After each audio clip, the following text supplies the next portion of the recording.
नरेंद्र मोदी जी ने भारत के अंदर पहली बार हाइड्रोजन ट्रेन का इनॉग्रेशन करता है, जो हरियाणा पर है, जो जींद से सोनीपत तक का डिस्टेंस कवर करेगा।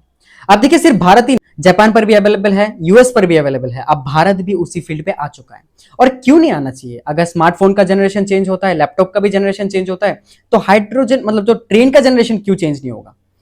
ठीक है। अब देखिए, मैं आज आपको पूरा एक्सप्लेन करूंगा कि हाइड्रोजन ट्रेन बेसिकली कैसे चलता है। ये पूरा ट्रेन जो लोगों का मानना है कि पानी से चलता है, पानी से नहीं चलता है ये ट्रेन। ठीक है, मैं आपको पूरा एक्सप्लेन करूंगा और ये भी एक्सप्लेन करूंगा कि क्यों ये ट्रेन लाया गया है। आप पूरा वीडियो आराम से और ध्यान से देखिएगा।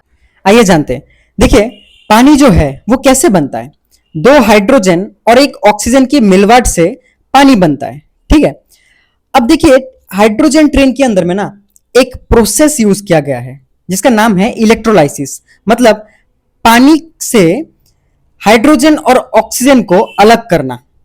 जब हाइड्रोजन और ऑक्सीजन को हम पानी से अलग कर देते हैं, उसी प्रोसेस को कहा जाता है इलेक्ट्रोलाइसिस, जो हाइड्रोजन ट्रेन के अंदर वो प्रोसेस यूज किया गया है। अब पहला स्टेप आपको पता चल गया।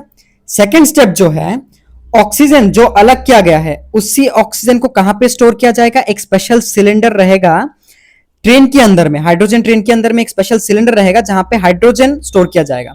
थर्ड स्टेप में क्या होता है कि एक फ्यूल सेल रहता है ट्रेन के अंदर। ठीक है, ये बेसिकली एक ऐसा टाइप का मशीन है जिसको ट्रेन का हार्ट कहा जाता है, मतलब दिल कहा जाता है। ठीक है। अब इस फ्यूल सेल के अंदर में क्या होगा कि जो हाइड्रोजन स्टोर किया गया है ना सिलेंडर में, वो ही हाइड्रोजन और जो ऑक्सीजन मतलब बाहर से आपको मिल जाएगा। ठीक है, ऑक्सीजन को स्टोर करने की कोई भी जरूरत नहीं है, वो बाहर से ही मिल जाता है। ठीक है, तो बाहर से जो ऑक्सीजन है और स्टोर किया गया जो हाइड्रोजन है, दोनों का एक साथ मिलवाट होगा फ्यूल सेल के अंदर। ठीक है, तब क्या होगा कि इलेक्ट्रिसिटी प्रोड्यूस होगा। अब ये जो आपको दिखाई दे रहा है कि पूरा इलेक्ट्रिसिटी प्रोड्यूस हो रहा है इसके कारण, फ्यूल सेल के कारण। ठीक है, दोनों की मिलवाट जो हुआ है फ्यूल सेल के अंदर, ये फ्यूल सेल इलेक्ट्रिसिटी प्रोड्यूस कर रहा है। अब क्या होगा फिफ्थ स्टेप में, जो फ्यूल सेल है वो ऑटोमेटिकली बैटरी को पावर देगा।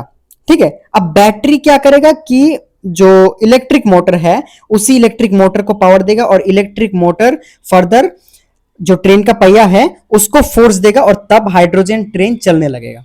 ठीक है, तो ये है पूरा प्रोसेस कि हाइड्रोजन ट्रेन जो है वो कैसे चलता है। ठीक है, ऐसा नहीं कि पानी डाल दिया फिर ट्रेन चल गया।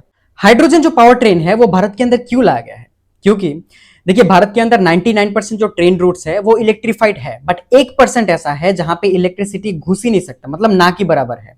ठीक है, तो वहां पे ये ट्रेन काम आएगा जो हाइड्रोजन से चलेगा। ठीक है, और एक बात क्या है कि ये जो ट्रेन है इससे कोई पोल्यूशन नहीं निकलता है, ऑलमोस्ट जीरो पोल्यूशन। इसकी वजह से इस ट्रेन को ग्रीन ट्रेन कहा जाता है।